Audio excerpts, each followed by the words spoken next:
Class में जो है इंटरेस्ट रेट रिस्क को डिस्कस किया था। हमने ये भी देखा था कि how to calculate the interest rate risk, ठीक है। और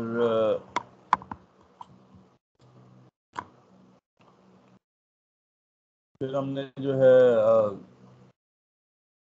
YTM को डिस्कस किया था कि YTM के कॉन्टेक्स्ट में क्या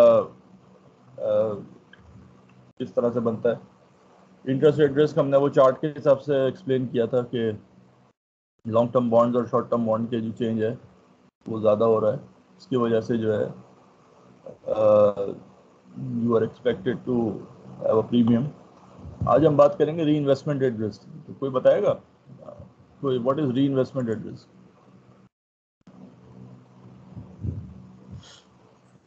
सर उस्मान बात कर रहा हूँ। जी मान जी जी सर बेसिकली इन शॉर्ट अगर हम इसको डिस्कस करें तो सर जितनी ज़्यादा री इन्वेस्टमेंट होगी उतना ज़्यादा रिस्क हाई हो जाएगा हमारा। More investment more risk. ये होती क्या है री इन्वेस्टमेंट रिस्क?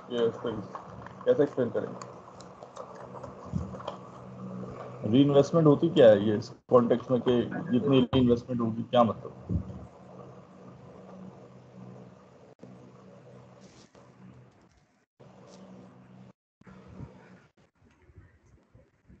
यानी कि ड्यूरेशन से इसका क्या ताल्लुक है? इंटरेस्ट रेट का तो ड्यूरेशन से ताल्लुक ये था कि जितनी ज़्यादा ड्यूरेशन होगी उतना इंटरेस्ट रेट रिस्क होगा। री इन्वेस्टमेंट का क्या ड्यूरेशन से कोई ताल्लुक है? सर ड्यूरेशन से नहीं होता इसका इसका नहीं होता। अच्छा मैं बताऊं सर। हसीब हसीब जी सर।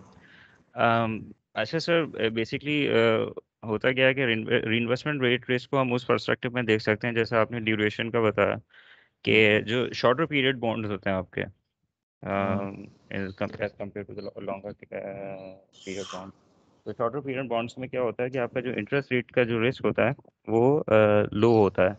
वो क्यों होता है? क्योंकि आपकी जो फ्लक्चुएशन और जो प्राइस होती है वो बहुत ज़्यादा फ्रिक्वेंट होती है। तो इस वजह से जो पॉसिबिलिटी और री-इन्वेस्टमेंट होती है वो हाई हो जाती है। और जैसे कि डेफिनेशन में सामने वाज़ेह ही है कि जो आपका केडी होता है, जो आपका इंटरेस्ट रेट रिस्क होता है, जब हम जैसे शॉर्टर पीरियड बॉन्ड्स के लिए हमने कहा कि वो लो होता है। और जैसे ही लो होता है तो आपके जो फ्यूचर कैश फ्लोज होते हैं वो आपके री इन्वेस्ट होते हैं लोअर रेट्स के ऊपर। तो आपकी जो CF जनरेटिंग कैपेबिलिटी है ना वो बहुत लो हो जाती है, जिसकी वजह से जो आपकी जो इनकम होती है वो रिड्यूस हो जाती है।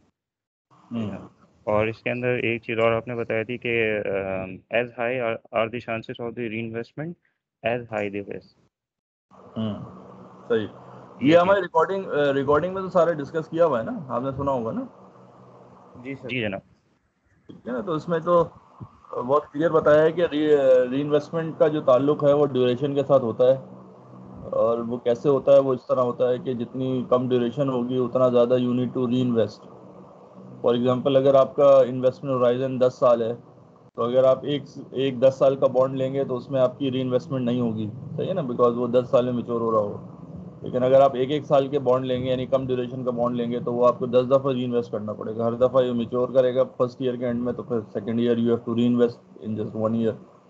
तो you have to reinvest for 10 years. तो जितना ड्यूरेशन ज़्यादा होती है उतना ही री इन्वेस्टमेंट ज़्यादा होती है।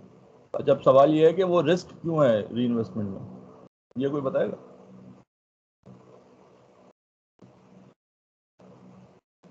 इसमें रिस्क की बात कहाँ से आ गई? जी हसीब साहब। रिस्क हम इसको ऐसे कंसीडर कर सकते हैं कि फर्स्ट करें कि आपने जो अभी बॉन्ड लिया है और उसके ऊपर जो रेट आपको मिला है, तो इसकी ये रेट तो सर इसकी चीज़ की तो गारंटी नहीं है ना कि ये फिक्स ही रहेगा।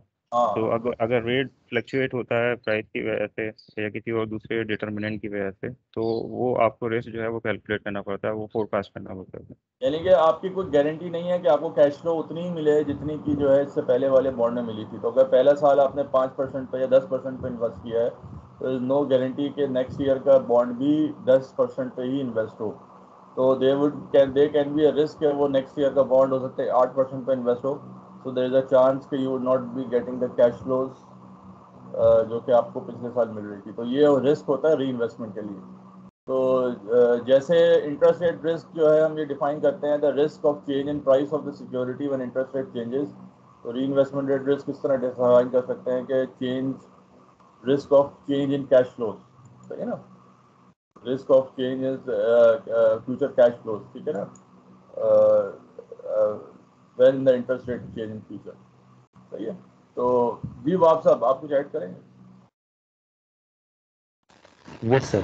सर अस्सलाम वालेकुम सर, मैं ये कह रहा था कि ये इसमें जैसे हसीब ने बताया कि जब हम री इन्वेस्टमेंट करने जा रहे हो तो उस वक्त क्या मार्केट में इंटरेस्ट रेट चल रहा है, वो हमारे फ्यूचर कैश फ्लो को कम या ज़्यादा कर सकता है। इसमें लोअर रेट पे अगर हमें री इन्वेस्टमेंट के वक्त मिलता है तो हमारा जो है वो हमें फ्यूचर कैश फ्लोज हमारे कम हो जाएंगे, जिस वजह से हमें ये रिस्क बेयर करना पड़ता है कि जितनी दफ़ा लोअर होगा हमारी इन्वेस्टमेंट टेन्योर में, उतनी दफ़ा जो है ना इसका हायर रिस्क हो जाएगा। डिस्कस किया। तो इसका मतलब ये है कि नथिंग इज रिस्कलेस। अगर हम ये कहते हैं कि long duration security have more interest rate risk, तो shorter duration security has less of interest rate risk but more reinvestment rate risk, so nothing is riskless, सही है। तो सर इसको पाकिस्तान के अगर कॉन्टेक्स्ट में देखें तो हमारे पास तो जैसे हम लोगों ने लर्न किया कि हमारे पास जो मार्केट में डीलिंग होती है वो ज़्यादातर शॉर्ट टर्म के लिए होती है, शॉर्टर पीरियड बॉन्ड से उनकी फ्रीक्वेंसी जो ट्रेड है वो ज़्यादा है। तो ये हम कह सकते हैं कि पाकिस्तान के अंदर जो री इन्वेस्टमेंट रिस्क है as compare to interest rate, ये इसकी प्रोबेबिलिटी ज़्यादा होगी। हाँ बिल्कुल कह सकते हैं, क्योंकि यहाँ पे लोग लॉन्ग टर्म चांस कम लेते हैं, तो शॉर्ट टर्म में ज़्यादा चांस ले रहे होते हैं, तो री इन्वेस्टमेंट रेट रिस्क का ज़्यादा यहाँ पे प्रॉबिलिटी होती है। बिल्कुल बिल्कुल कह सकते हैं। तो असल में होता ये है कि मेच्योरिटी मिसमैच जो है ना, ये बैंक्स जो है अवॉइड करने की कोशिश करते हैं, क्योंकि it will carry a risk. तो आप ये समझ लें कि सही डिसीजन तो यही है कि मेच्योरिटी मिसमैच ना हो। तो मेच्योरिटी मिसमैच नहीं होगा तो अगर इंटरेस्ट रेट रिस्क होगा इन डिपॉजिट साइड, तो वो वो ही रिस्क जो है वो काउंटर ऑफ हो जाएगा इन एडवांस साइड ना, तो वो मेच्योरिटी मिसमैच बराबर हो जाएगा। लेकिन कम यहाँ पे जो है बैंक्स वगैरह इसको रखते हैं, और इसका मकसद ये होता है कि इंटरेस्ट रेट जो है वो फ्यूचर में अगर बढ़ेंगे तो वो आज शॉर्ट सिक्योरिटी करते हैं। जैसे फॉर एग्जांपल अभी अगर कोई इस बैंक से पूछा जाए, अगर आपको कोई 10 साल का डिपॉजिट दिया जाए आप किसी बैंक के पास, तो वो 10 साल का डिपॉजिट आगे 10 साल में इन्वेस्ट नहीं कर देंगे, वो शॉर्ट टर्म में करेंगे, क्योंकि उन्हें मालूम है कि इंटरेस्ट रेट अब बढ़ने लगे हैं, ठीक है।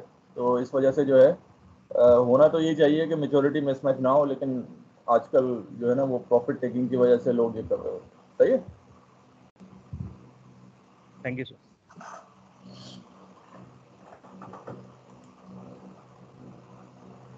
ओके सो तो हमने ये बात की कंक्लूजन के नथिंग इज रिस्कलेस, ठीक है ना। तो री इन्वेस्टमेंट रेट रिस्क हाई होगा in short term security and low होगा in long term security, and vice versa. Interest rate risk जो है जहाँ पे री इन्वेस्टमेंट कम होगा तो वहाँ इंटरेस्ट रेट ज़्यादा होगा। मैंने रिकॉर्डिंग में ये भी बताया था कि कोई ऐसी सिक्योरिटी हो सकती है जिस हाइपोथेटिकली जिसमें इंटरेस्ट रेट रिस्क भी ना हो और री इन्वेस्टमेंट रेट रिस्क भी ना हो, ऐसा हो सकता है कुछ? जी कौन बताएगा?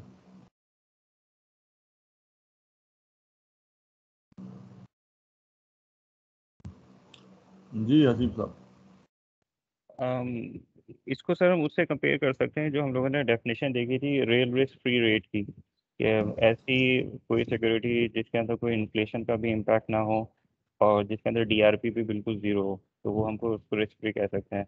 मगर ठीक है, ये वो अलग बात है, वो जो आप बात कर रहे हैं वो डिफॉल्ट रिस्क की बात कर रहे हैं, ठीक है ना। जी वो तो ये हम अभी इस वक्त जो बात कर रहे हैं वो है इंटरेस्ट रेट रिस्क, यानी इंटरेस्ट रेट की चेंजेस की वजह से प्राइस में या कैश फ्लो में चेंज होना, सही है ना। तो वो इसका ताल्लुक डिफॉल्ट से नहीं है।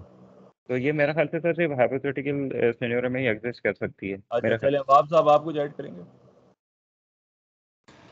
सर इसके अंदर हम ये कर सकते हैं कि हम शॉर्ट टर्म इन्वेस्टमेंट करें और साथ में कोई हैजिंग इंस्ट्रूमेंट ले रहे हैं उसके साथ में कि भाई से व्हाट अगर इंटरेस्ट रेट हाई या लो हुए तो कंपनसेट करेगी दूसरा अच्छा, जिस तो तो शॉर्ट टर्म नहीं, अगर आप शॉर्ट टर्म इंस्ट्रूमेंट लेंगे और उसके बाद जो है आप मतलब डेरिवेटिव ले लें, कोई हेजिंग इंस्ट्रूमेंटों का, अगर इंटरेस्ट रेट का चेंज आया हमारे रोल ओवर के वक्त, तो जो दूसरा जो हमारा दूसरी पार्टी से इंस्ट्रूमेंट हमने लिया है वो कंपनसेट करेगा हमें रेट को।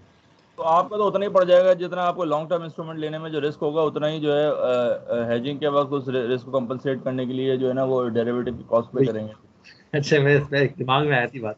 है ना? या फिर ऑटो रोल ओवर का कॉन्सेप्ट लगा दें और इसी रेट के ऊपर बैंक के साथ में कि, और वो चले मैं बताया तो बहुत सिंपल सा, अगर ऐसा हो कि अगर आपका शॉर्ट टर्म सिक्योरिटी हो, यानी 1 साल से, यानी 1 साल वाली सिक्योरिटी हो, और आपका इन्वेस्टमेंट होराइजन भी 1 साल हो, सही है। तो शॉर्ट टर्म सिक्योरिटी में इंटरेस्ट रेट रिस्क नहीं होगा, इंटरेस्ट रेट चेंज होने पर उसकी प्राइस ज़्यादा चेंज नहीं होगी, नंबर 1। और बिकॉज आपको इन्वेस्टमेंट होराइजन भी 1 साल है, तो you don't need to reinvest. अच्छा, हॉराइजन ही अपने, लेकिन हॉराइजन बड़ा हो तो फिर कैसे करेंगे सर? नहीं, पढ़ा हुआ हो तो फिर हो नहीं सकता। मैंने तो कहा कोई ऐसी चीज़ पॉसिबिलिटी है कि जिसके अंदर कोई दोनों रिस्क ना हो, और इसका कहने का मकसद ही यही है कि जो री इन्वेस्टमेंट रेट रिस्क है, that depends upon your investment horizon. कहीं आपको री इन्वेस्टमेंट रेट रिस्क जो है ना क्वान्टिफाई नहीं किया जाता, उसकी वजह यही होती है कि वो एक सब्जेक्टिव है, बिकॉज हर एक का इन्वेस्टमेंट होराइजन डिफरेंट हो सकता है। कोई बंदा 1 साल की सिक्योरिटी पे कोई री इन्वेस्टमेंट रेट रिस्क नहीं लेगा, कोई 1 साल की सिक्योरिटी में ज़्यादा लेगा। जिसको 10 साल के लिए इन्वेस्ट करना है, उसके लिए 1 साल की सिक्योरिटी में री इन्वेस्टमेंट रेट रिस्क लगेगा। जिसको इन्वेस्ट ही 1 साल के लिए करना है, उसकी 1 साल की सिक्योरिटी में कोई री इन्वेस्टमेंट होगी नहीं, तो they don't need to reinvest. बात समझ में आ रही है? तो it's a highly subjective thing, तो इट कुड बी पॉसिबल। सही है, क्लियर हुई बात, या मैं और ज़रा थोड़ा एक्सप्लेन करूँ?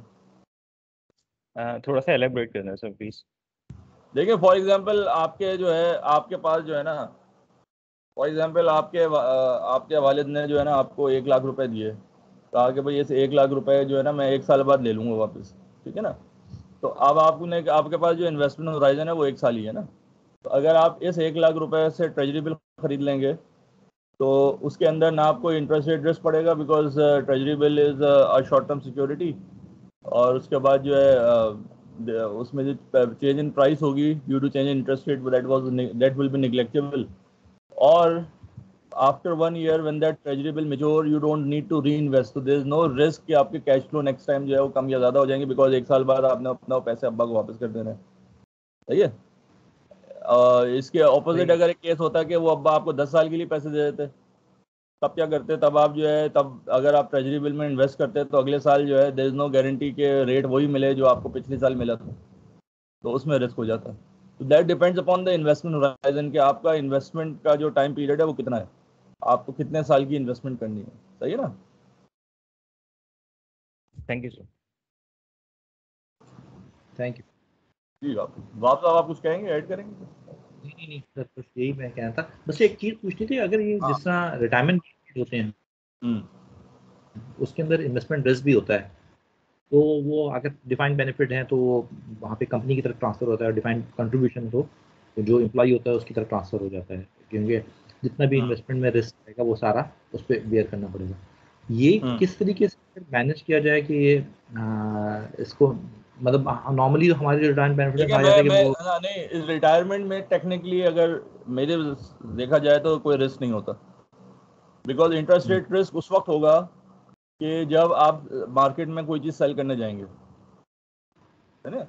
इंटरेस्ट रेट रिस्क क्या है? Change in price of the security when interest rate changes, तो it is only valid when you are selling that. अगर आपने हेल्ड टू मैच्योरिटी में बुक की हुई है कोई भी security, for example retirement plan के लिए आपने 20 साल की सिक्योरिटी हेल्ड टू मैच्योरिटी में बुक की हुई है, जो कि रिटायरमेंट के जो टेन्योर है आउटफ्लो का उससे मैच करती है, तो क्या होगा कि आपको कोई सेल नहीं करना होगा, तो उसमें आपके लिए कोई इंटरेस्ट रेट रिस्क नहीं होगा, नंबर 1। सही बात है। समझ में आ रही है? And then because you don't need to reinvest as well, so there is no reinvestment rate risk. सही है ना? तो ये जो रिटायरमेंट के लिए, बिकॉज आपकी कैश फ्लोज मोरलेस फिक्स होती हैं, तो आप इसको ओपन नहीं छोड़ रहे होते। अगर आप ओपन छोड़ दें तो मेरे ख्याल से इनप्रूडेंट है। उसमें चांसेस तो हो सकते हैं आप कमाने के, लेकिन उसमें जो है ना उसमें जो लॉस हो सकता है उसके रिस्क जो है बहुत ज़्यादा होता है। तो रिटायरमेंट प्लान वगैरह जो है वो क्लोज कर लिए जाते हैं, ठीक है ना? तो उसके अंदर कोई इस तरह का रिस्क एलिमेंट नहीं होगा। सही है? सही है। उसमें वैसे अभी आजकल जो SECP अलाउ करता है 50% तक मार्केट सिक्योरिटीज और 50% डेट इंस्ट्रूमेंट आप रख सकते हो, मनी नहीं नहीं, मार्केट और मतलब आप कोई भी चीज ले लें, मार्केट ले लें, डेट ले लें, बट हम्म, लेकिन ये कि डेट वो जो सिक्योरिटी आप लेंगे वो हेल्ड टू मेच्योरिटी की फॉर्म में ले ना। हम्म, आपने मार्केट से जो है TFC बाय कर ली है किसी भी कंपनी के, तो उसको हेल्ड हाँ टू मेच्योरिटी वो बाय करें, उसको रीसेल के लिए बाय नहीं करें। तो आप हेल्ड टू सही। मेच्योरिटी के लिए बाय करेंगे तो उसकी कोई रीसेलिंग की गेन एंड लॉस होगा ही नहीं आपको। अगर हाँ आपने अवेलेबल फॉर सेल में बुक किया हुआ हाँ है कुछ कुछ तो लॉन्ग तो टर्म फिर ही वो होगा। गेन एंड लॉस आ सकता है, लेकिन अगर अगर आपकी लॉन्ग टर्म बुकिंग है, लॉन्ग टर्म आपकी है, उसकी मैचिंग है उसके साथ रिटायरमेंट प्लान के साथ, तो आप हेल्ड टू मेच्योरिटी में रखें। ठीक हाँ, है। क्योंकि मेजर क्वेश्चन रिटायरमेंट बेनिफिट का लॉन्ग टर्म ही होता है, और वो हमेशा रह रहा होता है, बस बिल्डअप हो रहा होता है। और बिल्कुल छोटा क्वेश्चन शॉर्ट टर्म होता है, उसको आपको शॉर्ट टर्म में रखना पड़ता है, क्योंकि वो बिल्कुल। लोगों की रिटायरमेंट आ रही होती है। वो असल में जब मेच्योरिटी मिसमैच होगा ना तब प्रॉब्लम्स आएंगी, दोनों दोनों चीजें। ये दोनों हम्म, चीजें उस वक्त क्रिएट होंगी कि when you have a maturity mismatch. तो दैट आपको यही मींस कि आपकी एक साइड जो है इन्वेस्टमेंट साइड जो है, आपकी बोरोइंग साइड यानी कि जो आपकी लायबिलिटी है और एसेट जो है वो उसकी मेच्योरिटी मैच नहीं हो रही। इन दोनों केसेस के अंदर जो है आपका ये इंटरेस्ट रेट रिस्क या री इन्वेस्टमेंट रेट रिस्क रहेगा। अगर आपने इन्वेस्टमेंट जो है वो तो अगर ये है कि आपने लॉन्ग टर्म लिया हुआ है और आपने मेच्योरिटी उस फिर भी उससे कम है, तो फिर आपको कभी ना कभी उसको सेल करना पड़ेगा। या जैसे अगर आपका एसेट आपने लिया हुआ है उसकी मेच्योरिटी ज़्यादा है और आपके डिपॉजिट की मेच्योरिटी कम है, then you have to sell that asset, तो जो उसमें इंटरेस्ट रेट रिस्क पड़ सकता है। इसी तरह से अगर एसेट की मेच्योरिटी कम है और उसकी ज़्यादा है, then you have to rebuy the asset after the maturity, तो उसमें री इन्वेस्टमेंट पड़ सकता है। तो अगर जहाँ मेच्योरिटी मिसमैच होगा तो वहाँ पे ये दोनों रिस्क आ सकते हैं। तो ये ठीक है। प्रूडेंसी तो यही है कि इसको होना नहीं चाहिए। ठीक। मैनेज ऐसे करना चाहिए। ठीक है, हाँ। Thank you.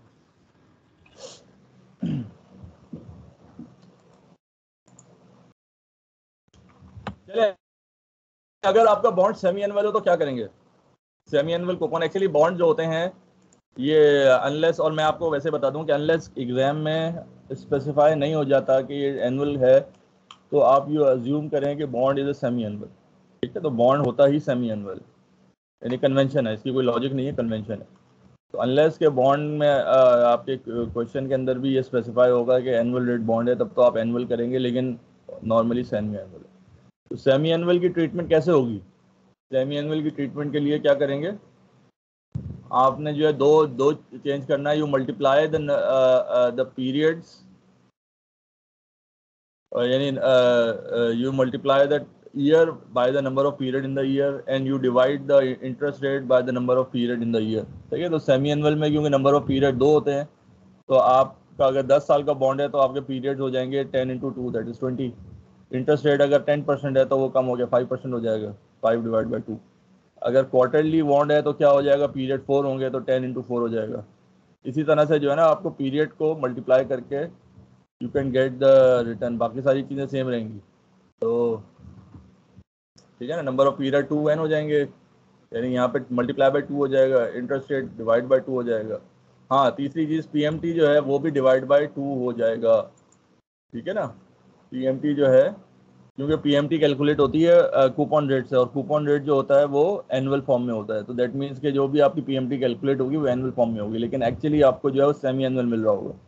फॉर एग्जाम्पल आपका 10% कूपन रेट है तो और 1000 पार है, तो योर PMT वुड बी 100। तो एक्चुअली आपको 50 रुपये फर्स्ट पीरियड में मिलेंगे और 50 रुपये सेकेंड में मिलेंगे, तो इस वजह से आपकी PMT जो है ना वो भी ड्यू से डिवाइड हो जाएगी। तो ये 3 एडजस्टमेंट करेंगे आप, and then the rest is all the same, और इससे जो है ना आप निकाल सकते हैं। ठीक है, कोई सवाल?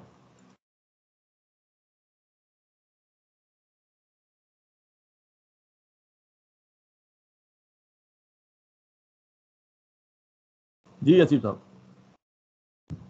सर जैसे आपने बयान किया कि अगर एग्जाम के अंदर जो बाय डिफॉल्ट हम कंसिडर करेंगे वो सेमी एनुअल को ही कंसिडर करेंगे, डिस्पाइट द फैक्ट कि अगर वो भले से मेंशन हो ना हो, तो अगर सर अगर मेंशन करना भूल अगर गए तो। मेंशन होगा तो अगर अगर लिखा होगा कि एनुअल कूपन बॉन्ड है तो एनुअली करेंगे, अगर लिखा होगा क्वार्टरली बॉन्ड है तो वो क्वार्टरली कर लेंगे, लेकिन अगर कोई ऐसी चीज़ मेंशन ना हो तो आप सेमी एनुअल करेंगे। सही।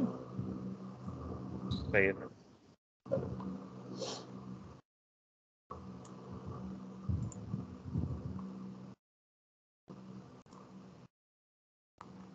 सो ये एक तरीका इन्होंने बताया कि इन्होंने जो है 10 ईयर्स का बॉन्ड था, 10% कूपन है, देखें ना। व्हाट इज, अगर क्वेश्चन आपके पास आ जाता है कि what is the value of 10 years 10% semi annual bond if interest rate is 13%, तो पहले तो क्या करेंगे, 10 ईयर्स है तो period will multiply by 2, semi annual है बिकॉज तो नंबर ऑफ पीरियड जो है वो 2 होंगे, दैट विल बी एन जो है आपका 20 हो जाएगा, आई जो है वो 13 डिवाइड बाई 2 हो गया तो 6.5 हो जाएगा, और कूपन जो है पहले निकालेंगे 10% इंटू पार विच इज, अगर पार इज 1000 तो coupon would be 100 and 100 divide by 2 is 50, तो 3 एडजस्टमेंट करके आप जब कैलकुलेट करेंगे तो इट विल बी 834.72 आज की प्राइस होगी। सही है। ओके। अगर ये सवाल हो, would you prefer to buy a 10 years 10% annual coupon bond or a 10 years semi-annual coupon bond, all else equal, तो कौन सा बेहतर होगा? 10 साल का कूपन बॉन्ड बेहतर होगा या 10 साल का सेमी एनुअल बॉन्ड बेहतर होगा? वैसे बता दें आप, ये तो टीवीएम का सवाल था, याद है जी? हसी सेमी एनुअल सर बेहतर होगा। बेहतर होगा, जारी बात है, उसकी कंपाउंडिंग ज्यादा हो रही होगी। सही है। तो इफेक्टिव एनुअल रेट से जो है ना आप चेक कर सकते हैं कि यानी कि 10.25% annual bond is equal to 10% semi annual bond, ठीक है। तो इसलिए 10.25% इज ग्रेटर देन 10%, तो that means you will prefer semi annual bond. सही।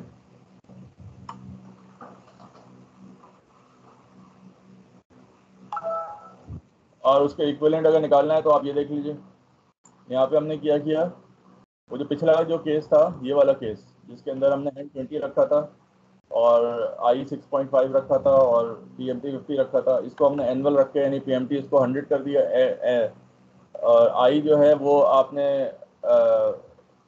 10.25 रखा।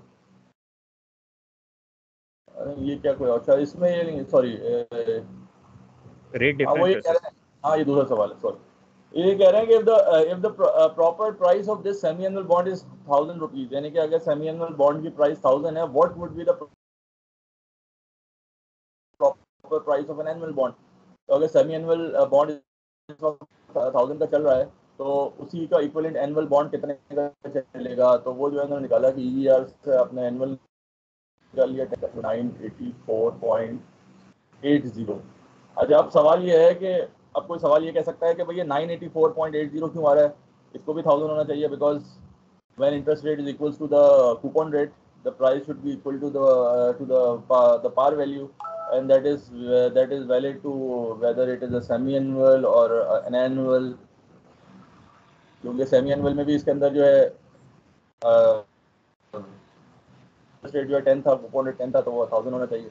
अब यहाँ पे भी एनुअल जो है इंटरेस्ट रेट 10 है, लेकिन अब इसमें एक छोटा सा कैच है,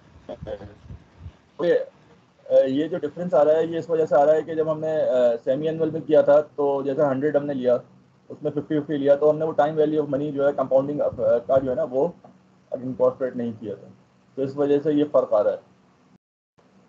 यानी कि अगर आप 10% रेट लेते और वो भी 10% होता इंटरेस्ट रेट भी, तो चाहे एनुअल लेते चाहे सेमी एनुअल लेते चाहे कुछ भी लेते तो वो आपका 1000 ही आता, लेकिन हमने यहाँ 10.25% लिया है, तो 10.25% is actually the additional compounding value के जो, क्योंकि 100 जो है आपने 50-50 लिया तो वो पहला 50 जो है वो कंपाउंड नहीं हुआ, इसके अंदर यू आर एज्यूमिंग कि वो पहला 50 कंपाउंड होके आपको साल में 100 मिल रहा है, ये फर्क है।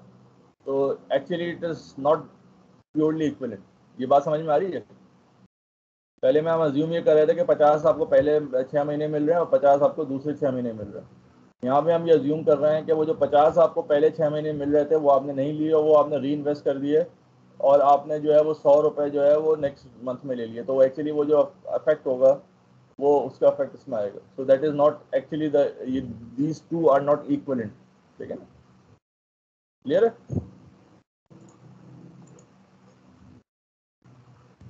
सर इसके अंदर एक चीज सर पूछना चाहूँगा सर, ये इंटरेस्ट रेट तो इन्होंने हिलाया है, हाँ 10.25 किया है, जबकि पीरियड और सब PMT एन वगैरह वो है ना वो वही एनुअल पे ले आए हैं, तो जिसकी वजह से ये 1000 की इफेक्ट आ रहा है। अगर ये 10% नहीं, देखें पहले ये सवाल ये था कि भाई आपने जो है ना अगर अगर अगर यहाँ पे n जो है 20 होता, i जो है वो 10 होता, सही है ना, pmt जो है वो 50 होता, fp जो है यानी कि आपके वो चेंज नहीं होते, ठीक है ना, तो तब भी आपकी जो प्राइस होती है वो 1000 निकलती, सही है ना।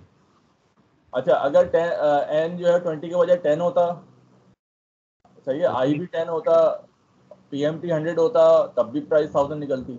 तो दैट मीन्स के रिगार्डलेस के वो सेमी एनुअल है या एनुअल है या क्वार्टरली है या डेली है, कोई भी चीज़ कंपाउंडिंग है, अगर इंटरेस्ट रेट और कूपन रेट सेम होगा तो प्राइस जो है वो फेस वैल्यू के सेम होगी। यहाँ ये हमारी बेसिकली आइडेंटिटी थी, यहाँ तक बात समझ में आई। लेकिन यहाँ पे क्या हो रहा है कि जब हमने एक सेमी एनुअल बॉन्ड को एनुअल में कन्वर्ट करके उसका ईआर के थ्रू कैलकुलेट की तो प्राइस आ रही थी 984। तो सवाल अब ये था कि ये 984 क्यों आ रही है, ये भी 1000 होने चाहिए, क्योंकि EAR of 10.25% of semi annual is equal to actually 10% of annual. बात समझ में आ रही है? हाँ यस सर, तो उसमें कंपाउंडिंग का इम्पैक्ट आ रहा है ना वो। हाँ, तो सवाल ये था, तो अब इसका जवाब ये है कि वो और ये जो था ये दोनों बराबर नहीं थे, क्योंकि उसके अंदर क्या हो रहा था कि आपको 50 रुपए पहले 6 महीने मिल रहे थे और 50 रुपए बाद के 6 महीने मिल रहे थे। वो जो पहले 6 महीने 50 रुपए मिल रहे थे वो आप कंज्यूम कर रहे थे, वो आप री इन्वेस्ट नहीं कर रहे थे। यहाँ पे जो है आप अज्यूम ये कर रहे हैं क्योंकि आप साल के 100 मिल ले रहे हैं, तो वो जो पहले 50 रुपए आपको मिले थे तो यू हैव री invested actually that 50 rupees back in the bond. तो इस वजह से जो है वो this and the previous one जो है वो इक्विवेलेंट नहीं होगा। क्लियर है? ठीक है सर। सर थोड़ी सी ट्रिक है, एग्जाम में आए तो डेफिनेटली कंफ्यूज हो जाएंगे। आ सकता है एग्जाम में, बिल्कुल आ सकता है। ये कुछ टेक्निकल, अब ये जारी बात है, हर बंदा तो 100 नंबर नहीं दे सकता ना, तो कुछ लोग 100 वालों के लिए हम ऐसे सवाल भी रखते हैं और आसान सवाल भी होते हैं। 60 नंबर तो आपके आ जाएंगे जो आसान सवाल वाले हैं, लेकिन कुछ सवाल ऐसे होंगे थोड़ा ट्रिकी भी हो सकता है। चलो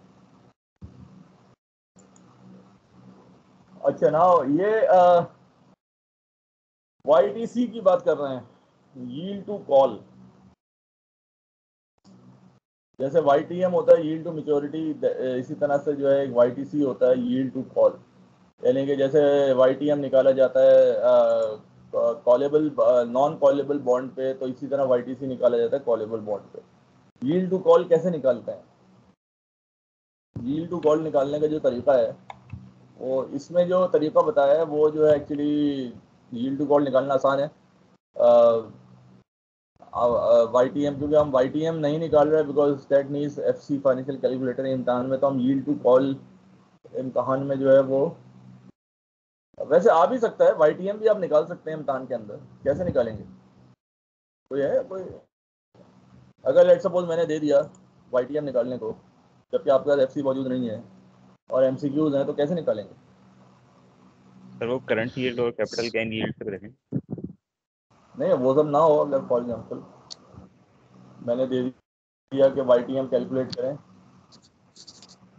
तो अब नीचे लिखा हुआ कि YTM 10 है, 12 है, 11 है, 12 है, 13 है, और आपको सवाल दे दिया कि कैलकुलेट द YTM, ये सारे डेट है, तो कैसे निकालेंगे जी? 100 नंबर वाले नहीं है यहाँ पे कोई? जुनेद भाई सर कुछ कहने की कोशिश कर रहे हैं, शायद उनके पास वो कनेक्शन का इशू। जुनेद आप कुछ कह रहे हैं? सर कल मैंने इस पे प्रैक्टिस की थी थोड़ी, तो YTM का तो सर मुझे कोई फार्मूला नज़र नहीं आया। बस ये YTM का अलग से बस यही है कि YTM हम तब निकाल सकते हैं अगर हमें करंट यील्ड और कैपिटल गेन यील्ड जो है पता हो, चले और क्वेश्चन में कोई गिवन बताओ, हो। कोई अदरवाइज स्मार्ट तो जिसने पेपर कर लिया हो, वो जो है सोच रहा हो गौर को नहीं सर, सोचने कि यार ये हो कैसे सकता है कि ये YTM निकालेंगे। अगर सर हम एन जो आप कह रहे हैं कि आपने जो मेच्योरिटी पीरियड है वो आपने दे दिया, तो वो तो मुझे एन से मिल गया, सही है। तो और आप बोलें कि YTM मैंने तो आपको दिया YTM हुआ है, अगर मैं निकाल दूं उसकी फ्यूचर वैल्यू के ऊपर रख के। मैंने आपको दिया हुआ है प्राइस ऑफ द बॉन्ड, मैंने आपको दिया हुआ है number of years of maturity, मैंने आपको जो दिया हुआ है वो पार वैल्यू, सही है, मैंने आपको दिया हुआ है कूपन रेट, और मैंने आपसे पूछा YTM क्या है। और नीचे मैंने ऑप्शन दिए हुए हैं, कैसे निकालेंगे?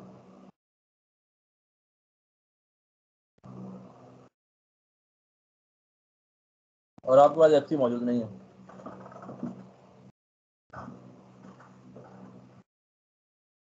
कोई तरीका है इसका?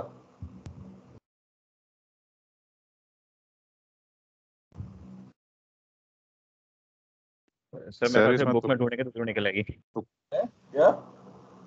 सर इसमें मेरे ख्याल में करंट यील्ड निकाल के हम अज्यूम मतलब नीचे फिगर देख सकते हैं। अगर आपने फिगर बाकी जो है तीन फिगर्स। कैपिटल गेन कैसे निकालेंगे? करंट यील्ड तो आप निकालने चलें, फिर आपको चाहिए होगा capital gain yield. Capital gain yield के लिए अगेन आपको जो है वो वाईटीएम चाहिए होगा, तो वाईटीएम तो खुद पूछा जा रहा है। फिर दोनों यील्ड को ऐड करेंगे तो वाईटीएम निकलेगा। तो जो चीज YTM, it's a kind of a circular ना। सर मैंने तो बुक और वेबसाइट दोनों चीजें चेक कर ली थी, नहीं, मुझे इसमें होगा ही फॉर्मूला नहीं नहीं ना, मिला। होगा ही नहीं उसके अंदर। बिल्कुल। जी भाई, बहुत सिंपल सा तरीका है। तरीका ये है कि आप जो है ना, वो 4 ऑप्शन होंगे ना, तो आप उसको अगर लिखा होगा 10, 11, 12 एंड 13, सही है, तो आप जो है ना 11 से शुरू करें। आप 11 से निकालें प्राइस, ठीक है, और उस प्राइस को मैच करें जो क्वेश्चन में प्राइस लिखी हुई है। अगर वो प्राइस जो है उस प्राइस से ज़्यादा है तो दैट मीन्स वाईटीएम उससे कम होगा, तो वो 10 ऑटोमेटिकली हो जाएगा। बात समझ में आ रही है? और अगर वो उस प्राइस से कम है तो फिर आप एक और इटरेशन कर लें, तो बाकी दोनों के लिए सर मतलब हमें 4 बार सॉल्व करना पड़ेगा 2 क्वेश्चन। दफा करना होगा। अगर अगर अगर आपके पास 4 ऑप्शन हैं तो आप 2 दफा सही है सॉल्व सर, करना होगा, and then you can calculate a YTM. सही बिल्कुल सही है। है ना? तो ये भी कर गॉट इट, सकते बिल्कुल हैं। सही है। ये भी ट्रिकी सवाल आ सकता है आपको ना एग्जाम में, उनके लिए जो 100 नंबर लेना चाहते हैं। बाकी तो 90 वाले, 80 वाले तो खैर 5-6 सवाल गलत भी हो जाए तो मसला नहीं है ना? चले, तो बहरहाल, तो वाईटीसी के बात हो रही थी। तो वाईटीसी कैसे निकालेंगे? वाईटीसी निकालने का तरीका जो है वो ये है कि पहले तो ये देखेंगे कि वो बॉन्ड कॉल हो रहा है या नहीं हो रहा। सही है। अच्छा, जो कॉलेबल बॉन्ड है, जैसे मैंने आपको पहले बताया था कि कॉलेबल बॉन्ड के अंदर जो एक एडिशनल चीज़ दी हुई होती है वो लिखी होती है कॉल प्राइस। सही है, यानी कि इस प्राइस पे कॉल हो जाएगा। तो जैसे फॉर एग्जांपल कॉल प्राइस है 1050 या कॉल प्राइस है 1100, तो इस पे कॉल हो जाएगा। तो फर्स्ट ऑफ ऑल पहले तो ये देखेंगे कि एज इफ अगर हम ये अजम्पशन लेते हैं कि bond can not be called, तो उसकी प्राइस निकाल लें, यानी कि उसकी टोटल, जैसे 10 साल का बॉन्ड है तो 10 साल का एंड रख के, फॉर एग्जांपल मैं एग्जांपल देता हूँ इसी से कि एक बॉन्ड है 10 years semi-annual coupon bond rate, it is selling from for 1135, can be called in 4 years for 1050. What is YTC? तो पहले तो आप ये करेंगे, अज्यूम करेंगे कि अब ये कॉल नहीं होगा। जब ये कॉल नहीं होगा तो जो है आपको जो प्राइस मिलेगी वो यानी 10 साल का बॉन्ड है तो उसका आप YTM निकाल लेंगे। सही है ना? तो YTM आपका आ जाता है 3.56। सही है। तो या अगर YTM गिवन होगा तो प्राइस निकाल लेंगे। तो लेट चलें, फॉर एग्जाम्पल YTM नहीं निकाल सकते तो हमने जो है ना इस सवाल के अंदर इंटरेस्ट रेट गिवन था और प्राइस निकालनी थी, तो आपने प्राइस निकाल ली, 10 साल की आ गई 1135.90। अब इस प्राइस को आप कंपेयर करें कॉल प्राइस से। ये कॉल प्राइस से ज्यादा है या कम है? आपने जो है स्ट्रेट नेगेटिव बॉन्ड, हाँ, तो यानी कि ये प्राइस उससे ज्यादा है, तो क्या ये बॉन्ड कॉल हो जाएगा? मींस के कॉल प्रोविजन है ही नहीं इसमें तो। अरे लिखा है ना, या ये कॉलेबल बॉन्ड है, तो YTC लिखा है ना, that can be called in 4 years, लिखा है ना। ये कॉल प्रोविजन तो है इस बॉन्ड में। ये कॉल होगा नहीं होगा?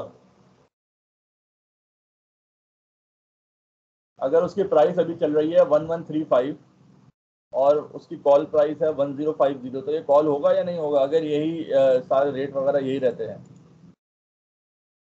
जी जी, कोई बताएगा?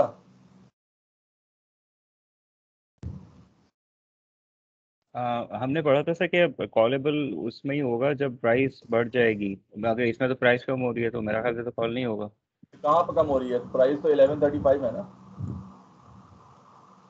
प्राइस जो है किससे बढ़ जाएगी, पार वैल्यू से बढ़ जाएगी ना, कॉल प्राइस से बढ़ जाएगी। तो कॉल प्राइस है वो 1050 है। अगर ये बॉन्ड जो है कंपनी कॉल करना चाहे तो अगर 1050 से उसकी प्राइस बढ़ जाती है तो कंपनी के पास राइट होगा ये बॉन्ड कॉल करने का आफ्टर 4 ईयर्स।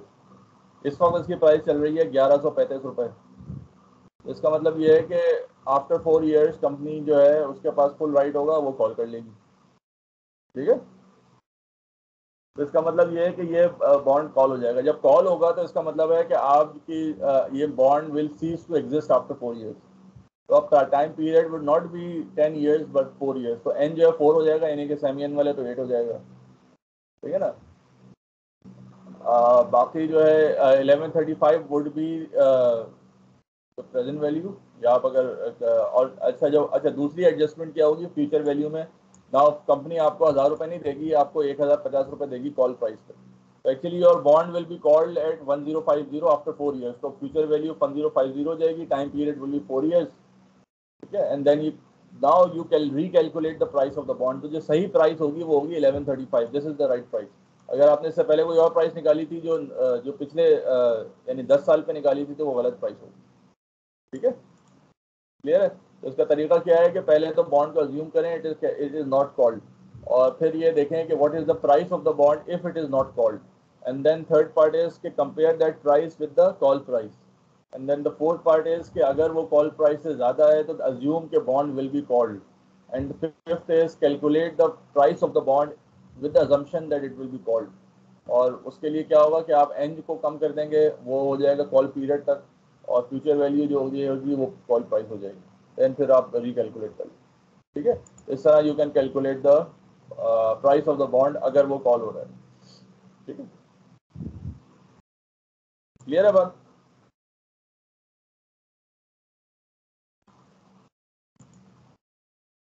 तो यील्ड टू कॉल जो है ये, क्योंकि ये YTM ही है तो यील्ड टू कॉल जो है वो होती है जो कि कॉलेबल बॉन्ड की यील्ड होती है।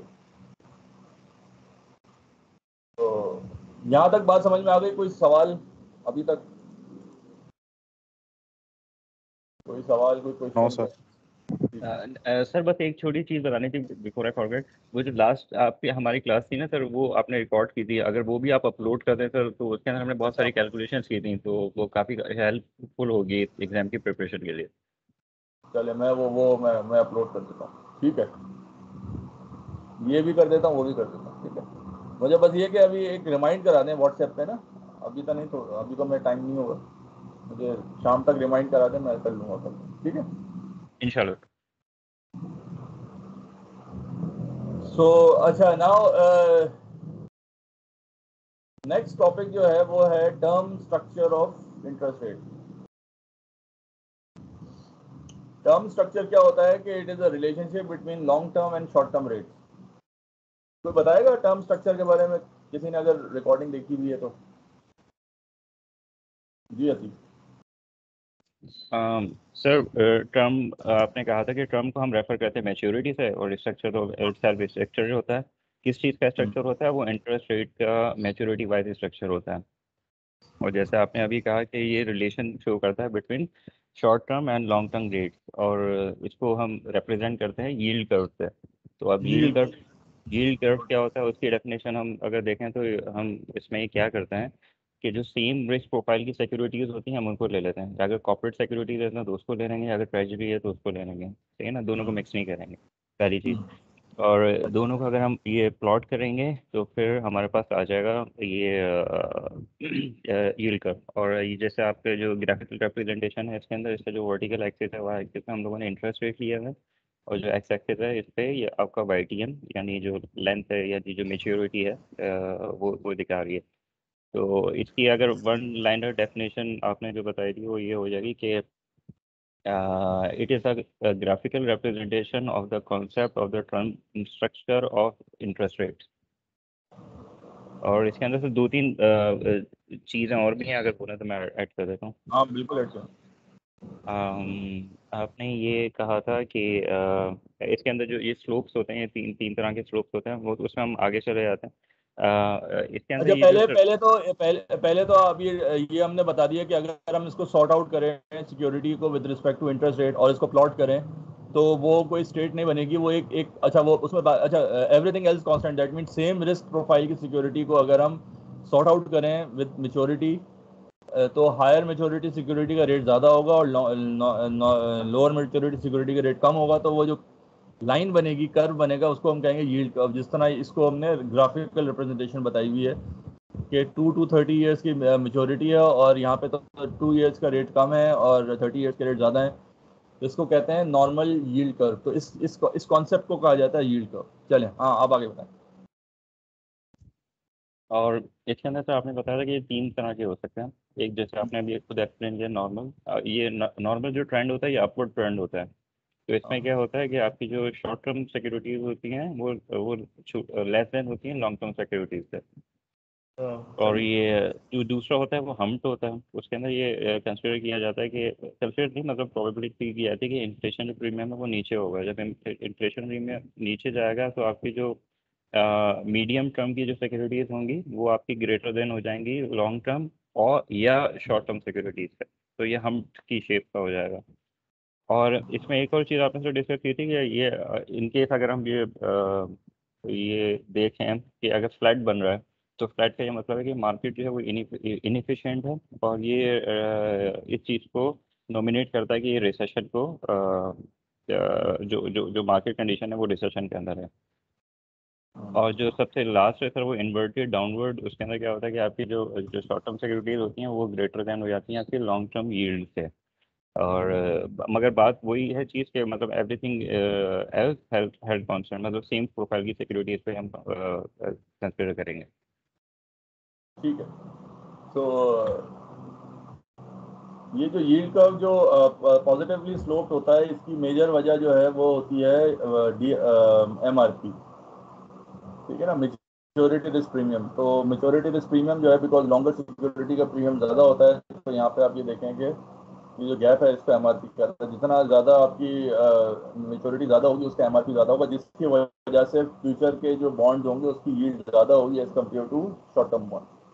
इसके अलावा दूसरा पाकिस्तानी कॉन्टेक्स्ट में भी और जनरली भी जो इसको लॉन्ग टर्म में ज़्यादा करता है वो इन्फ्लेशन प्रीमियम भी है, क्योंकि जनरली इन्फ्लेशन जो है वो ज़्यादा होती है पिछले बार से, अमूमन ऐसा होता है। तो इन केसेस जहाँ उन कंट्रीज़ में जहाँ पे इन्फ्लेशन जो है राइजिंग ट्रेंड में होगी, तो वहाँ पे भी जो है लॉन्ग टर्म मैच्योरिटी के बॉन्ड्स जो है वो ज़्यादा रेट होगा as compare to short term security. सही। तो अगर हम डिफरेंट रिस्क प्रोफाइल की सिक्योरिटीज को लाएंगे तो there will be different yield curve. तो you have a treasury yield curve, you have a triple A rated yield curve, you can have a double B rated yield curve. तो जितना default risk बढ़ता जाएगा उतना आपका yield curve जो है ना अपवर्ड मूव करता जाएगा। तो यील्ड कर्व जो है बिकॉज सेम रिस्क सिक्योरिटी का होता है, तो एक लाइन में वही सिक्योरिटीज होगी जिनका रिस्क सेम होगा, लेकिन जैसे जैसे जो है वो बढ़ता जाएगा यील्ड कर्व ऊपर मूव करता जाएगा। सही है, ये बात क्लियर है। तो यील्ड कर्व जो है वो नॉर्मल हम क्यों कहते हैं अपवर्ड स्लोपिंग, लेकिन समटाइम्स ऐसा होता है yield curve could be downward sloping as well. तो ये जो यील्ड कर्व का जो स्लोप है वो कैसे डिटरमिन किया जाता है, इसके पीछे कुछ थ्योरीज हैं। एक तो ये प्योर एक्सपेक्टेशन थ्योरी है। वो प्योर एक्सपेक्टेशन थ्योरी जो एक्चुअली वो क्या कहती है, वो ये कहती है कि फ्यूचर का जो इंटरेस्ट रेट है वो आज की इन्फ्लेशन, यानी आज का जो इंटरेस्ट रेट है long term rate is the average of the future expected short term rate. This is actually pure expectation theory. अगर आज का रेट 10% है तो दैट मीन्स कि इट्स एन एवरेज ऑफ 10 साल का, तो वो अगले 10 साल के जो विच यू आर एक्सपेक्टिंग उसका रेट का एवरेज होगा। तो अगर फ्यूचर में जैसे मैंने कहा इन्फ्लेशन बढ़ रही होगी तो आज के लॉन्ग टर्म रेट बढ़ जाएंगे as compare to short term rate, जिसकी वजह से आपका यील्ड कर्व नॉर्मल होगा, पॉजिटिवली स्लोप होगा। लेकिन अगर फ्यूचर में अगर इन्फ्लेशन कम हो रही होगी तो यील्ड कर्व नेगेटिवली स्लोप भी हो सकता है। तो प्योर एक्सपेक्टेशन थ्योरी जो है ये कोई स्लोप नहीं बताती यील्ड कर्व का, ये कहती है कि इट डिपेंड्स अपॉन कि what people expect in forward, future rates के हिसाब से इन्फ्लेशन वगैरह जो एक्सपेक्ट करेंगे वो क्या होगी। दूसरी थ्योरी है उसको कहते हैं लिक्विडिटी प्रेफरेंस थ्योरी। जैसे आपने सुना होगा कि a bird in hand is better than two in bushes. तो लिक्विडिटी प्रेफरेंस मीन्स इन्वेस्टर जो प्रेफर करता है लिक्विड सिक्योरिटीज को।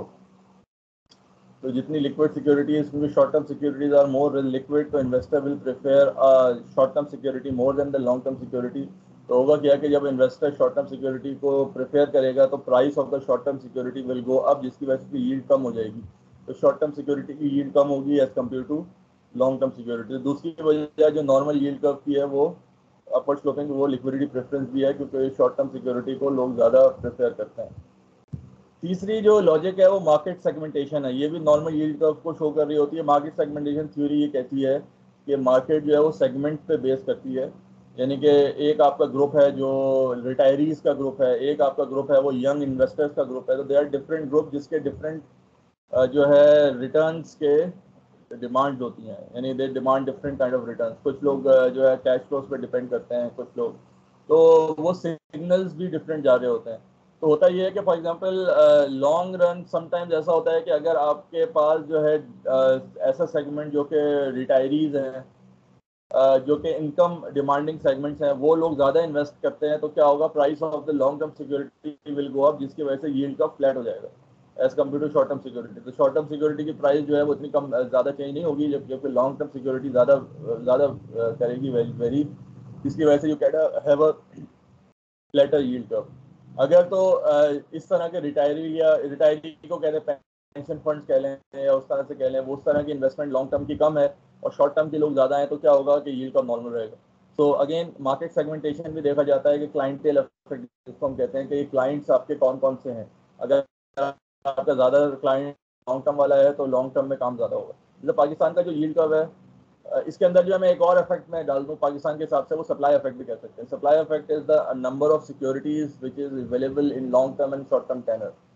तो ये पाकिस्तान के लिहाज से ये इफेक्ट होगा कि अगर आपकी सिक्योरिटी मार्केट में सप्लाई ही कम है लॉन्ग टर्म सिक्योरिटी की, तो नेचुरली जो यील्ड कर्व है वो फ्लैट हो जाएगा, because they are more pension funds, they are more insurance companies, they are more long term investors जो कि इन फंड में रिक्वायर करते हैं, लेकिन इतने सप्लाई ऑफ फंड नहीं है। तो क्या होगा, price of long term securities will go up, जिसकी वजह से उसकी यील्ड फ्लैट हो जाएगी।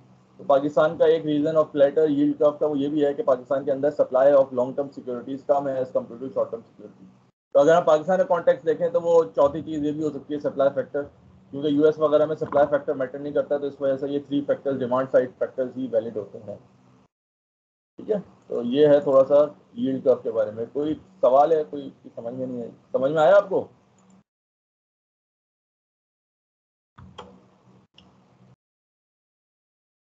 Any questions? सर ये पाकिस्तान के अंदर, जैसे आप पाकिस्तान के कॉन्टेक्स्ट में आपने बात की, तो इसकी जो पब्लिशिंग की जिम्मेदारी होती है वो ये पीबीएस के पास होती है या एसईसी भी करता है सर? नहीं, सिक्योरिटी देखा पाकिस्तान में कौन सी सिक्योरिटी लॉन्ग टर्म है, सिर्फ आपका पीआईबी है 30 साल का, और तो कोई पाकिस्तान में लॉन्ग टर्म बॉन्ड नहीं है। तो अगर अगर कोई भी इन्वेस्ट करेगा, जितने पेंशन फंड्स हैं, जितने इंश्योरेंस कंपनीज हैं जो लॉन्ग टर्म लिक्विड इन्वेस्टमेंट करेंगी, उसके पास सिर्फ एक ही ऑप्शन है पीआईबी का। तो जब लोग ज़्यादा डिमांड करेंगे पीआईबी की, तो पीआईबी की प्राइस बढ़ जाएगी। शॉर्ट टर्म में तो आपके पास ट्रेजरी बिल भी है, शॉर्ट टर्म में आपके पास टीएफसीज भी है, क्योंकि टीएफसी 3 से 5 साल तक के होते हैं। तो you have more securities in short term, लेकिन लॉन्ग टर्म में आपको सिक्योरिटी मौजूद नहीं है।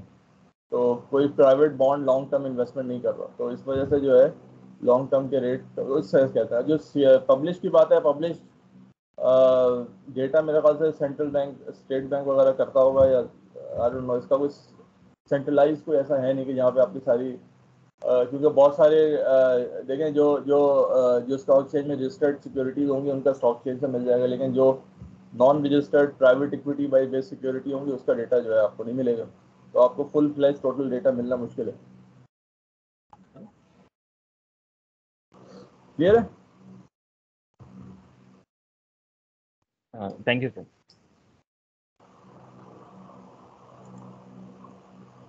Last topic is default risk. ये डिफॉल्ट रिस्क हो चुका है। टाइप्स ऑफ बॉन्ड, तो ये कुछ और टाइप्स ऑफ बॉन्ड है, इनके बारे में ब्रीफली कोई बताएगा?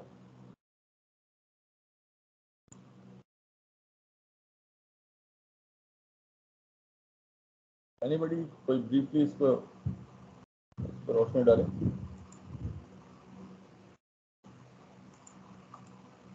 जी हसीब।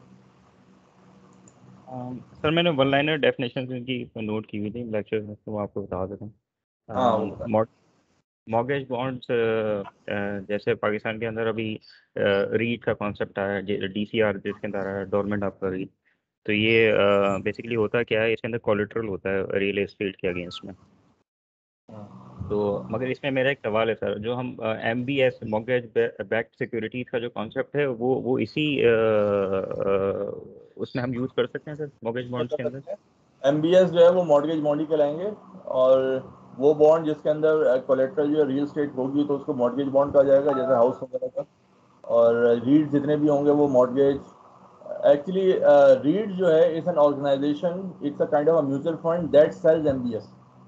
मॉर्गेज बैक्ड सिक्योरिटी जो है एक प्रोडक्ट का नाम है, और रीड्स वगैरह जो है उसका जो है वो है जैसे म्यूचुअल फंड है जो कि उसको सेल कर रहा हो। सही है, जी सर। आगे चलें। डिबेंचर्स तो सर जैसे हम लोगों ने नॉर्मली बीकॉम वगैरह में पढ़ा था कि इसके अंदर जो आपका कह सकते हैं कि इसका जो प्रॉपर्टी के अगेंस्ट में लियन नहीं होता, अनसिक्योर्ड टाइप होती है। अनसिक्योर्ड होता है डिबेंचर, जो अनसिक्योर्ड लेंडिंग कहलाता है, यानी इसके अगेंस्ट कोई कोलेट्रल मौजूद नहीं होता। सही है। जी इसका रेट जो है थोड़ा ज़्यादा होता है। इसको हम जो बैंकिंग की ज़बान में, टेक्निकल ज़बान में जो है वो क्लीन कहते हैं, क्लीन लेंडिंग या कॉल लेंडिंग कहते हैं अगर बैंक कर रहे होते हैं। सही है। जी सर। और थर्ड वन सर आपका सबऑर्डिनेटेड डिबेंचर्स है। इसका जो कॉन्सेप्ट है वो बड़ा सिंपल सा है कि फर्स्ट कर लें कि अगर क्लेम्स मार्केट के अंदर आते हैं, क्लेम्स जो आते हैं अगर कोई इन्वेस्टर वो करते हैं, तो सबसे पहले जो डिबेंचर्स हैं मेन मेन सोर्स वो सेटल किए जाएंगे। उसके बाद जो सबऑर्डिनेटेड डिबेंचर्स हैं उनकी बारी आएगी। मतलब कह सकते हैं कि सबऑर्डिनेट टू मेन डिबेंचर्स होते हैं। यानी इसमें जो है preference in case of default जो है सबऑर्डिनेट जो है वो मेन डिबेंचर के बाद जो है इसकी बारी आएगी। ठीक है, नेक्स्ट। इन्वेस्टमेंट ग्रेड बॉन्ड्स ये है कि इनका जो क्रेडिट डिफॉल्ट रिस्क होता है इनका लो होता है। अगर हम रेटिंग्स को कंसीडर करें तो इसके अंदर A रेटिंग या BBB रेटिंग्स जो होती हैं वो आती हैं। और इस रेटिंग्स का जैसे हम लोगों ने अभी देखा यील्ड कर्व के अंदर भी, अगर हाई हाई यील्ड कर्व है तो हम ये उससे प्रेडिक्ट कर सकते हैं कि इसके जो जो डिफॉल्ट रिस्क भी है वो भी हाई है, मगर जो रेटिंग है वो लो है। इसका मतलब है क्योंकि अगर रेटिंग लो, रेटिंग और हाई और DRP के अंदर जो जो रिलेशन है वो इन्वर्स रिलेशन, अगर लो रेटिंग होगी तो DRP ज़्यादा हाई हो जाएगा। और जो यानी कि लास्ट, अगर क्रेडिट रेटिंग के हिसाब से बॉन्ड को क्लासिफाई किया जाए तो हाई रेटिंग बॉन्ड को इन्वेस्टमेंट ग्रेड बॉन्ड कहा जाता है और लो रेटिंग बॉन्ड को जंक बॉन्ड कहा जाता है। ठीक है ना। जितना रेटिंग लो होती है उतना ही जो है आपका इंटरेस्ट रेट उस पर रिटर्न ज़्यादा होता है। तो जंक बॉन्ड की अलग मार्केट होती है इन्वेस्टमेंट ग्रेड बॉन्ड के। जंक बॉन्ड में अमूमन वो लोग इन्वेस्ट करते हैं वो आर हाई रिस्क टेकर्स, और इन्वेस्टमेंट ग्रेड बॉन्ड में जो है मेजर इन्वेस्टमेंट आती है जो रिस्क अवर वो की होती है। ठीक है। पाकिस्तान में कोई सर जंग बॉन्ड की एग्जांपल अगर आपके साथ? जंग बॉन्ड की पाकिस्तान में मुझे नहीं मालूम कि पाकिस्तान में तो बॉन्ड बहुत कम है। कोई भी बॉन्ड जिसकी रेटिंग C वगैरह है, C या D है या C++ है, ऐसा कोई बॉन्ड अगर है तो वो जंग बॉन्ड में क्लासिफाई होगा। मुझे नहीं मालूम कि उसका अभी कौन कौन सा है इसमें। Thank you sir. तो जंग बॉन्ड, अच्छा फिर the factors that default bond, जैसे मैंने आपको बताया ना कि कभी आपके पास अगर रेशोज मौजूद नहीं है, रेटिंग मौजूद नहीं है, तो आप खुद कैलकुलेट कर सकते हैं। तो you can have a debt ratio, TIE ratio and current ratio. इनसे आप जो है ना you can calculate the case of default. सही है। बाकी जो है बैंकरप्सी के बारे में आ जाते हैं, लास्ट टॉपिक हमारा। बैंकरप्सी के बारे में कोई बताएगा? जी बैंकरप्सी क्या होती है उस्मान। उस्मान? जी सर। सर बेसिकली इसके अंदर दो टॉपिक्स जो आपने डिस्कस किए थे लेक्चर के अंदर, एक डिफॉल्ट और यूज किया था, एक बैंकरप्सी यूज किया था। तो सर डिफॉल्ट के अंदर जो था ये था कि इसके अंदर ऑफिशियली अनाउंस हो जाएगा नॉट अवेल टू पे। और सर बैंकरप्सी के अंदर ये था कि हमारे लीगल मैटर्स इन्वॉल्व हो जाते हैं, जैसे बिजनेस कोर्ट चले जाता है अगेंस्ट द इन्वेस्टर हाँ, अपने वो सेव करने के लिए। सही। मास कुछ आप ऐड कर रहे हैं?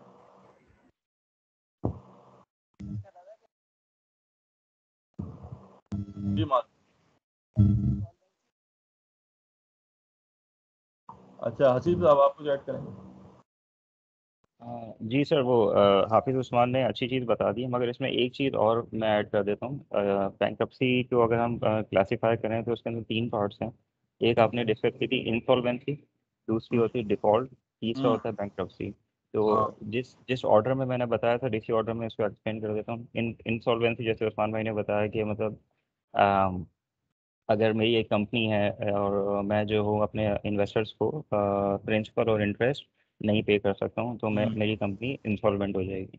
सही है। अच्छा, ये अगर मेरी कंपनी इंस्टॉलमेंट हो गई मगर मुझे पता है किसी को मैंने डिक्लेयर नहीं किया, तो मैं अभी फर्स्ट कैटेगरी के अंदर ही फॉल कर रहा हूँ। सही। अगर मैं अपनी ये इंस्टॉलमेंसी डिक्लेयर कर देता हूँ तो मैं मेरी जो क्लासिफिकेशन है वो डिफ़ॉल्ट के अंदर आ जाती है, यानी मैं मार्केट के अंदर डिफ़ॉल्ट कर गया हूँ। और अगर मैं फिर मेरे इन्वेस्ट जब मैं डिक्लेयर करूँगा तो फिर इन्वेस्टर मेरे घर पे आके मतलब मेरी बिजनेस पे आके खड़े हो जाएंगे। तब मैं अपनी प्रोटेक्शन के लिए कोर्ट में जाऊँगा, कोर्ट से जिस पनाह वक्त आप डिफॉल्ट मांगूंगा। हो जाते हैं उस वक्त ऑटोमेटिकली जो आपके इन्वेस्टर है उसका चार्ज आपके एसेट पे लीगल चार्ज क्लेम हो जाता है, नहीं हो जाता है। Now they can claim your assets. ठीक है जी। जी बिल्कुल सर। तो फिर जब मैं कोर्ट जाऊंगा तो फिर वो कोर्ट की जब इन्वॉल्वमेंट हो जाती है, वो थर्ड कैटेगरी जो है क्लासिफिकेशन, वो बैंक्रप्सी के अंदर हो जाएगी। तो अब इसके बेसिकली अंदर you seek protection from the court, ठीक है ना, अगेंस्ट द इन्वेस्टर्स। चले, तो ये हो जाएगा बैंक्रप्सी। ठीक है, गुड। और कोई ऐड करेगा इसमें? सही है, इसमें दो चीज़ें और भी है, रीऑर्गेनाइजेशन, लिक्विडेशन वाली। अच्छा, अब मामला आता है कोर्ट में चले गए तो कोर्ट क्या करेगी, इसके बारे में कोई बताएगा कोई और? चलें हसीब, आप ही बता दें। अब कोर्ट में मामला चला गया, कोर्ट में क्या होगा? मैं कोर्ट बताऊं? जी चले, इरफा इरफा बत जी।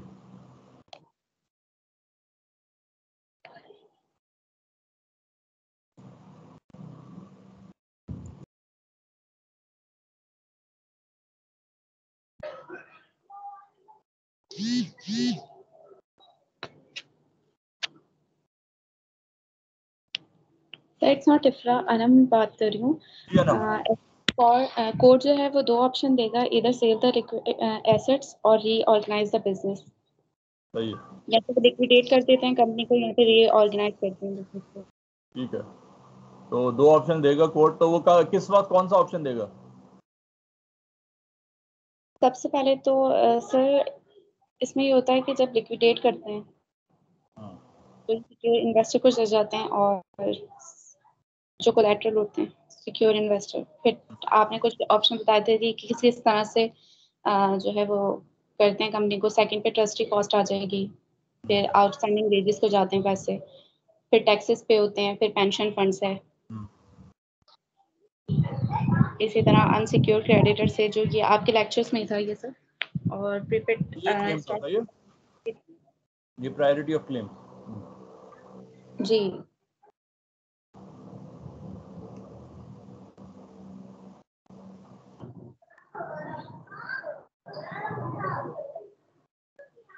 चलें जी, और भी बताएं हसीब, आप बता रहे थे। हाँ सर, जैसे अनम ने आपने इसमें एक्सप्लेन एक किया। एग्जांपल दी थी पीआईए की, जिसमें वो क्वेश्चन कर रहे थे इंसॉल्वेंसी के बारे में, और फिर आपने पीआई की जो है वो एग्जांपल दे दी थी। जी चलें हसीब, आप बताइए। तो सर होगा ये कि जैसा जब मैं आप कोर्ट में बताएं, चला कोर्ट में जाऊंगा। चली गई, अब कोर्ट में क्या होगा, जी, कोर्ट की अब एग्जांपल। इन्वेस्टर्स खड़े हैं, मैं खड़ा हूँ कटहरे के अंदर, अब कोर्ट मुझे बोलेगा भाई अब क्या करना चाहिए। तो अब अच्छा, जो मुझे पहले मेरे बताएं कोर्ट किसको फेवर करेगा, इन्वेस्टर की पॉइंट ऑफ व्यू को फेवर करेगा या कंपनी के पॉइंट ऑफ व्यू? हमेशा इन्वेस्टर्स को गुड। हाँ, फेवर। पहले तो ये आप ये छोड़ दें कि कोर्ट जो है, कोर्ट के हमेशा फेवर इन्वेस्टर का ही करेगा, क्योंकि कोर्ट का काम जो है वो इन्वेस्टर के को सेव करना है। ठीक है, इंटरेस्ट को प्रोटेक्ट करता है। तो ऐसा नहीं है कि कोर्ट जो बिजनेस की फेवर करेगा, वो कोर्ट भी इन्वेस्टर ही की फेवर करेगा। हाँ, आप बताएं क्या डिसीजन लेगा, कैसे करेगा, क्या करेगा? अब क्या होगा सर मेरी जो एसेट्स हैं उनकी वैल्यूएशन होगी, मेरी जो भी फाइनेंशियल हैं उनकी वैल्यूएशन होगी, सही है। अब देखा जाएगा मेरे पास इन्वेस्टर्स खड़े हैं, अगर उनका क्लेम है, लेट्स से कि उनका क्लेम 1 अरब है, सही है। तो अब मेरी जो फाइनेंशियल हैं उनको देखा जाएगा कि भाई मेरे जो फाइनेंशियल हैं वो कहाँ पे खड़े हैं, इधर वो 1 अरब हैं या उससे कम है। अगर वो मेरे एसेट्स जो हैं, रियल एसेट्स और इंक्लूडिंग फाइनेंशियल एसेट्स, अगर वो उस सम अप तक या उसके करीब करीब भी चले जाते हैं या उससे ज़्यादा हो जाते हैं, तो फिर ये तो एक लॉजिकल सी बात है कि भाई एसेट्स भेजो और इन्वेस्टर्स की जो क्लेम है उनको सेटल कर दो, सही। ताकि ये लोग अपने घर चले जाएं। अगर ये ऐसा नहीं होता, अगर मेरे फाइनेंशियल या अपने रियल एसेट्स उस इतने सम पे नहीं खड़ा है, मैं इतना अमाउंट उनका नहीं बनता है, उनका क्लेम 1 अरब है, मेरे पास जो है वो 50 करोड़ बनता है, तो फिर वो बोलेंगे कि भाई आप इसको, जो सेकंड ऑप्शन रह जाता है वो आप कंपनी को रीऑर्गेनाइज करें और इसको चलाएं, ताकि इस गाँव में से दूसरा दोबारा हम मिल्क आउट कर सकें। तो ये 2 ऑप्शन हो सकते हैं सर। गुड। तो अमूमन जो है वो रीऑर्गेनाइजेशन इसलिए किया जाता है कि जब आप लिक्विडेट करेंगे तो आखिरी बंदे तक, जैसे हमने कहा ना प्रायोरिटी, जैसे आपको नजर आ रही होगी, तो वो प्रायोरिटी में आके जाते हुए ना पैसे शायद बचे नहीं, तो larger interest of all the investor के अंदर जो वो यही होता है कि इसको रीऑर्गेनाइज कर दिया जाए। रीऑर्गेनाइजेशन में क्या होता है, कोर्ट जो है बोर्ड ऑफ ट्रस्टीज मुकर्रर करती है और बोर्ड ऑफ ट्रस्टीज के हाथ में कंपनी आ जाती है। पहला काम क्या करता है बोर्ड ऑफ ट्रस्टी के, इसकी सारे एक्स्ट्रा ले ऑफ करता है, लोगों को हटाता है, कंपनीज का ऑपरेशन श्रिंक करता है, और ये सब चीज़ें करने के बाद जो है ना कंपनी को try to make that company viable, और उसको टाइम दिया जाता है 3-4 साल का, और ये एग्रीमेंट से ही दिया जाता है, इन्वेस्टर के भी एग्रीमेंट होता है, ताकि ये कि और 3-4 साल बाद उस कंपनी को खड़ा कर देता है, खड़ा करने की कोशिश करता है कि जब वो काबिल हो जाए अपने लाइबिलिटीज को मीट करने में। सही है ना? तो इस तरह से ये काम होता है।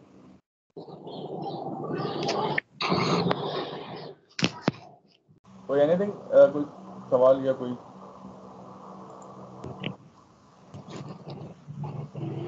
ये है आपका आज, यानी ऑलमोस्ट ये कंप्लीट हो गया, थोड़ा लंबा चला, 2 लेक्चर या 3 लेक्चर तक, बड़ा इंपॉर्टेंट ये था चैप्टर। एनीथिंग एल्स, कोई सवाल है इसके, इससे रिगार्डिंग कोई चीज़ समझ में नहीं आई हो?